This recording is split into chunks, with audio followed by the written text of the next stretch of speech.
I don't know if you've ever noticed this, but I think a lot of believers, a lot of sincere followers of Christ are bored in their walk with Christ. They're bored in their faith. And the reason is I think they're missing an ingredient that could change everything.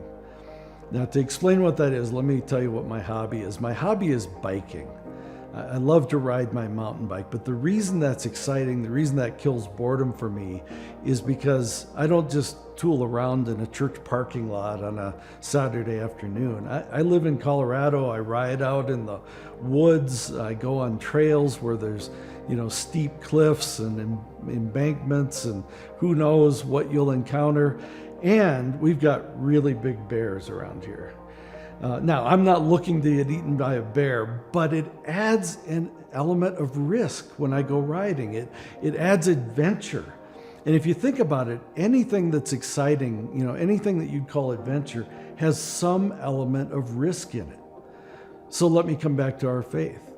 A lot of us have no risk in our faith. We kind of live a mechanical, predictable, boring Christian existence. And we need to introduce some risk. The problem with that is risk is risky. It's scary. It's like, I don't know if I'm cut out for that. Well, let me share a verse with you that I think could encourage you, and it's from 2 Timothy chapter 1. For the Spirit God gave us does not make us timid, but gives us power and love, and he says self-discipline. Well, that's what we need. And we need to kind of shed our timidity. And I have to do that as well. And what I find is when I take risks in my faith, when I stretch to share the gospel with someone who needs to hear it, when I serve someone who doesn't expect it or maybe didn't even ask for it, or when I'm thinking about starting some ministry or innovating in some way in my faith, I always have that should I or shouldn't I moment. And I think of this verse. I remember that God did not give me, and he didn't give you, a spirit of timidity.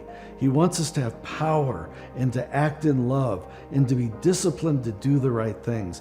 And I just want to encourage you, just like me with the bike, when I'm out riding and there's a little danger, it's exciting. And if you take a little risk in your faith to do what God's telling you to do, it will add adventure and excitement to your life, and God will use you in ways you just don't expect. Take a risk. God bless.